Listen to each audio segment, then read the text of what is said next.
Hello again, everyone, and welcome back to Reddit Aliens. I'm John, and as always, thank you so much for being here. Good topic for you today. Let's do it.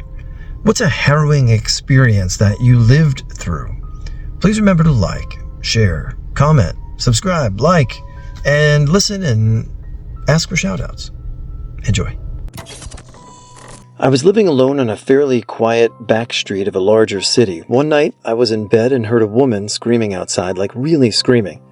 A raw, guttural scream, like she was fearing for her life or something. It happened a couple of times, and I went to look out the window. I was on the 5th floor of a large apartment building. I looked around to see if other people were showing concern or looking out their windows, but nothing. It happened again and sounded like it was coming from directly beneath my window. There was a small enclosed car park there, but it was dark. I shone my phone's flashlight down there but couldn't see anything. I thought about calling the police. Then it happened again, loudly, and I made a split-second decision to rush down there. I ran down there as quick as I could, already partially regretting the decision, and crept around to the rear of the building where the scream was coming from. It happened once more, like blood-curdling scream. I shouted, "Hey!" as loud and intimidating as I could. Nothing happened. I was terrified. My heart was beating out of its chest, adrenaline pumped, hands were shaking. I couldn't see anything. I put the flashlight on my phone and shone it around. Nothing. Then 2 foxes darted out from behind one of the cars. I watched them scurry off down the street with a wave of relief, thinking, it can't have been that. I looked around a little more and then went back up to the apartment and got on Google, and yes, it was foxes. I had no idea, but the sound that foxes make when cooking or fighting or whatever they were doing sounds like witches being burned at the stake. And it's a horrifying thing to hear if you don't know what it is in the middle of the night.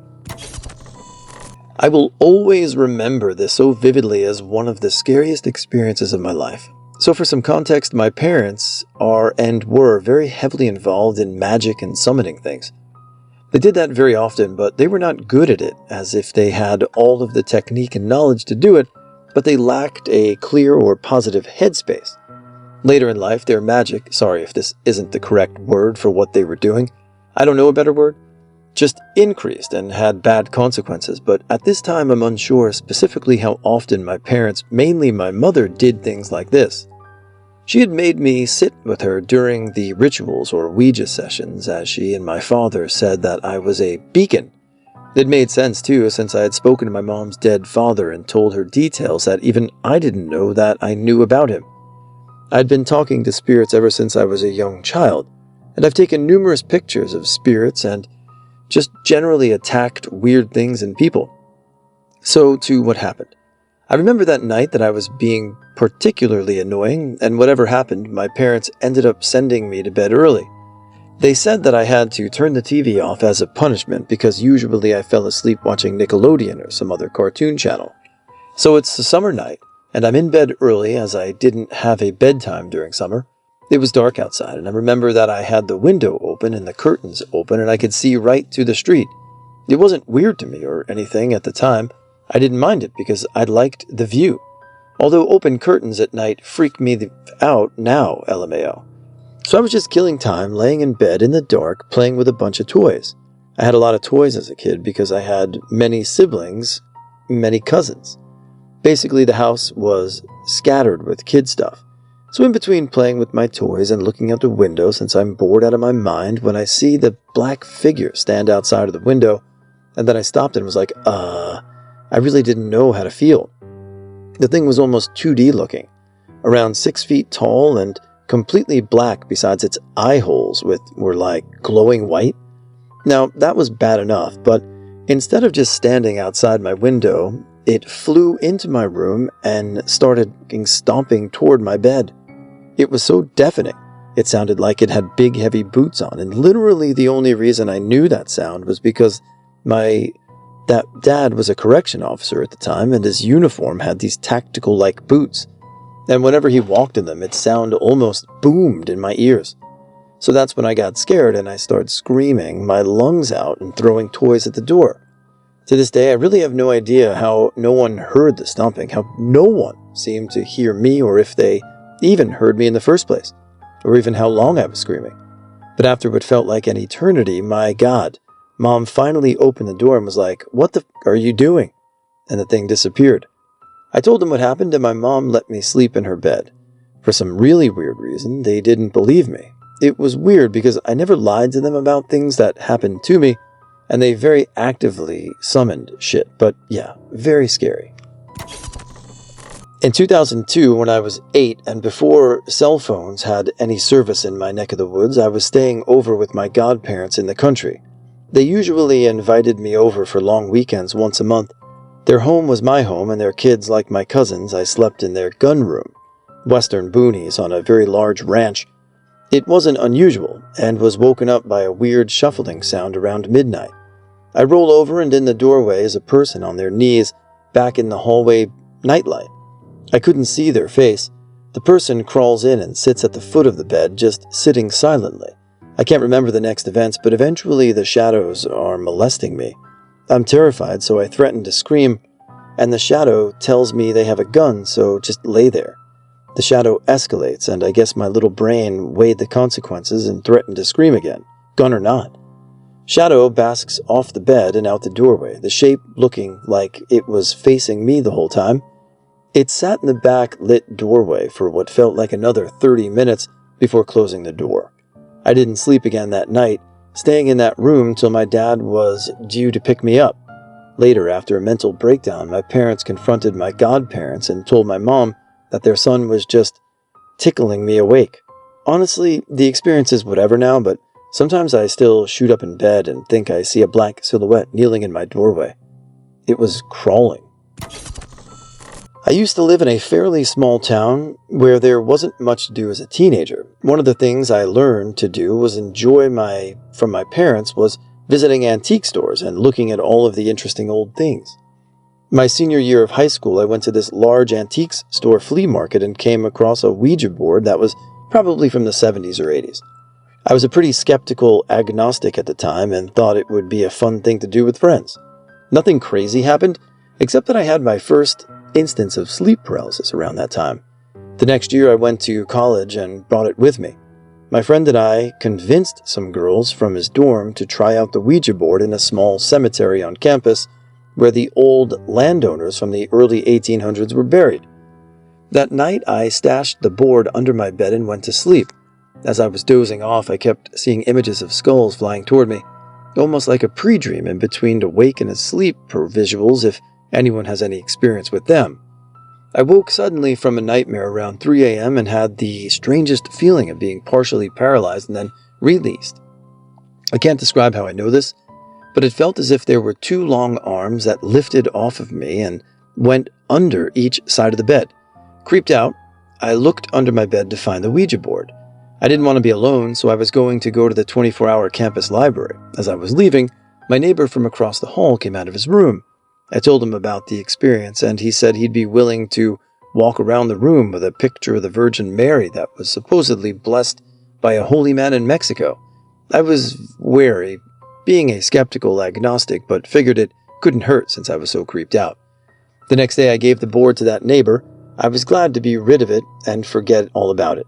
A couple of years later I was in a bar with some friends, when who should I see but the old neighbor. After we caught up a bit, he said, "Hey, do you remember that Ouija board that you gave me?"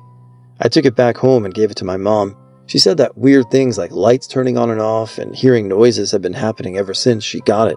She burned it. Sort of anticlimactic, I know, but that year of my life when I had the board and was pretty bad. I'm still slightly skeptical, but more open-minded about the supernatural. I definitely don't want to play with any more Ouija boards. Hey guys, I'm actually recording this the day before this is posted on November 1st. So now, although this is being posted, it's my birthday. So my shout out, I guess, is to all of you. Thank you for the shout outs, the birthday wishes, and I appreciate it very much. I'll be spending the day with my family, and I'm looking forward to it. So I hope you guys have a wonderful day with whatever you're doing, and we'll see you again tomorrow. More creepy, odd than horrifying, though when it happened I was very spooked. 2 friends and I were driving overnight from Chicago to Denver. We were doing rotating shifts, one driving, one awake in the passenger seat to keep the driver up, and one sleeping in the back. So I'm driving more during the graveyard shift. I don't know how many of you have driven through the dead of night on I-80 in Nebraska, but west of Lincoln, it's desolate. So we're doing the really rural part of the journey. Rain had been coming and going, and we were driving pretty cautiously as there's no lights out there or anything. We were pretty west of Lincoln by this point and couldn't see really any sort of sign that we were passing small towns or what. We probably were, but pitch black of night. It's around 2 or 3 in the morning. We hadn't seen a rest stop or even a turnoff for 30 minutes or so. Keep in mind, we're in a vehicle, literally nothing. Suddenly, to the left of the car on the median, the headlights pass over 2 hunched figures in flannel and straw hats, walking the same direction we were going. I'm quiet for a second, then ask my wake buddy if she also saw them. Yep, she says tentatively. We hadn't seen any broken down vehicles or houses with lights or nearby. We also took probably a good 20 seconds to acknowledge that we indeed had seen people on the median at 2 to 3 in the morning, literally in the middle of nowhere. Also, no, we didn't have cell service, so there was no one to call really, and for what? To this day, we call this the Children of the Corn in Nebraska. I was once at my girlfriend's townhouse, and they had a backyard with a shared fence with a family or group of families. It was dark night. But one of those nights when the lights of the town reflected off of the clouds, so it's eerily light out. The fence between the townhouse and the family house was old and worn out, so you could see through the gaps if you really focused. We heard a blood-curdling scream, "No!" followed by an immediate soul-crushing inhale. There was probably 50 feet between the glass sliding door we were at and the fence. They had their floodlights on, and it illuminated the silhouettes of the parents crying. Peering through the fence 50 feet away, you could see a body swaying from the tree. Their son had hung himself and discovered it in the dead of night when their dog ran out to the backyard and activated the floodlights. We could only see through the small gaps in the fence and the shadows of the family experiencing it in real time. Still gives me chills every time I think about it. I was driving home from Target at around 8 p.m. at night and got the feeling the car behind me was following me. I started taking a very weird circuitous way, and that stayed behind me. Not tailgating, but close enough to not lose me. Finally, they turned, and I breathed a sigh of relief until I turned on a side street, saw an idling car with its lights off, and the headlights came on, and they started following me again. I was freaking out and drove as fast as I safely could to the small-town police station. When they saw me turn into the parking lot, they sped off. I sat there until my adrenaline calmed down a bit, and then I drove home and promptly burst into tears. Closest I've ever come to living out a horror movie. When I was 19, I was 7 months pregnant with my oldest daughter. I still lived with my parents and came home after work around 11:30 p.m. I usually checked the vehicles were locked before going inside, but that night I was overcome with a sense of immense fear. I wouldn't even look toward my parents' vehicles and hurried into the house. 20 minutes later, a guy is knocking on our door telling us that my parents' SUV was on fire and to get out of the house, saving our lives, and we called 911. There was a serial arsonist on the loose in our town, and when he caught and he confessed, he admitted to watching me come home that night and how he was preparing to hurt me in case I had caught him. But I never looked over at his direction as he was sitting in my parents' SUV when I had arrived home. It took years before I was able to be out at night alone. Mine is a little different in that it doesn't involve anyone doing anything bad, just nature being nature. I was about 10 and living with my aunt and 2 younger cousins. Littlest one was barely 3. My aunt decided to run to the store for cigarettes real quick. The convenience store was so close I could probably bike there and back in less than 20 minutes. It was a beautiful afternoon around 4:30 or 5. We knew our neighbors and could go to them if we needed help. It was a totally reasonable thing for my aunt to do. Minutes after she left, the whole sky got dark. My aunt had a fan in her bedroom window upstairs and had 2 sets of blades, one for pulling air in and one for pushing air out. Suddenly, we heard it making a crazy noise. We run in there and both blades are spinning the same direction, straining the motor.